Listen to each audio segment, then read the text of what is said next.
وانفقوا فی سبیل اللہ ولا تلقوا بأیدیکم الی التہلکہ، کہ اللہ رب العزت کے راستے میں خرچ کرو اور اپنے ہی ہاتھوں اپنے آپ کو ہلاکت میں مت ڈالو۔ اس آیت کریمہ میں اللہ رب العزت کے حقوق واجبہ میں خرچ نہ کرنے پر بہت بڑی وعیدہ آئی ہے۔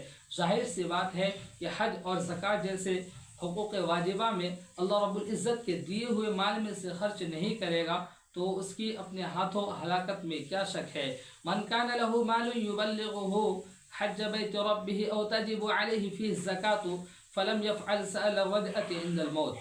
حضرت ابن عباس رضی اللہ عنہما نے فرمایا کہ جس شخص کے اوپر حج فرض ہو چکا ہو اور اتنا مال ہو کہ وہ حج کر سکے اور حج ادا نہ کرے، اور جس کے اوپر زکوٰۃ واجب ہو اور پھر وہ زکوٰۃ ادا نہ کرے، تو وہ انسان موت کے وقت دنیا میں دوبارہ آنے کی تمنا کرے گا۔ تمنا کرنے سے قرآن پاک کی اس آیت کی جانب اشارہ ہے، حَتَّى إِذَا جَاءَ أَحْدَهُمُ الْمَوْتُ قَالَ رَبِّ ارْجِعُونِ لَعَلِّي أَعْمَلُ صَالِحًا فِيمَا تَرَكْتُ كَلَّا۔ حتیٰ کہ جب ان میں سے کسی کو موت آنے لگتی ہے تو اس وقت کہتا ہے کہ اے میرے رب، مجھ کو دنیا میں واپس کر دیجئے تاکہ اس مال و دولت جس کو میں چھوڑ جا رہا ہوں اس میں کچھ کار خیر اور نیک کام کر لوں۔ اللہ رب العزت کے جانب سے ارشاد ہے، کلا، ہرگز نہیں، یہ محض اس کی ایک بات ہوگی جس کو وہ کہہ رہا ہوگا۔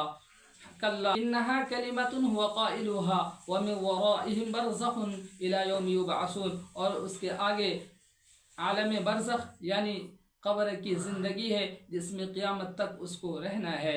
میرے محترم سامعین، حضرت عائشہ رضی اللہ عنہا فرماتی ہے کہ گنہگاروں کے لیے قبر کے اندر ہلاکت ہے کہ کالے سانپ اس کے اوپر مسلط کر دیا جاتا ہے، ایک سانپ اس کے سر کے جانب سے مسلط کر دیا جاتا ہے اور ایک سانپ اس کے پیر کے جانب سے، اور وہ دونوں سانپ اس کے اوپر اس کو ڈستا رہتا ہے، ڈستے ڈستے اس کے بیچ کے حصے میں آ پہنچتا ہے اور دونوں سانپ آ کر آپس میں مل جاتا ہے۔ یہی سلسلہ چلتا رہتا ہے، یہی وہ عذاب ہے جس کا ذکر آیت کریمہ میں بیان کیا گیا ہے۔ ایحسب الانسان ان یترک سدی، کیا انسان یہ سمجھتا ہے کہ اس کو ایسا ہی چھوڑ دیا جائے گا، کوئی حساب و کتاب نہیں لیا جائے گا؟ میرے بھائیوں، جب قیامت کا دن قائم ہوگا تو ساری انسانیت اپنی قبروں سے اٹھے گی اور اٹھنے کے بعد اللہ کے دربار میں حاضر ہوگی اور ہر انسان سے اس کی زندگی کے ایک ایک سیکنڈ کا حساب لیا جائے گا۔ اللہ رب العزت سوال کرے گا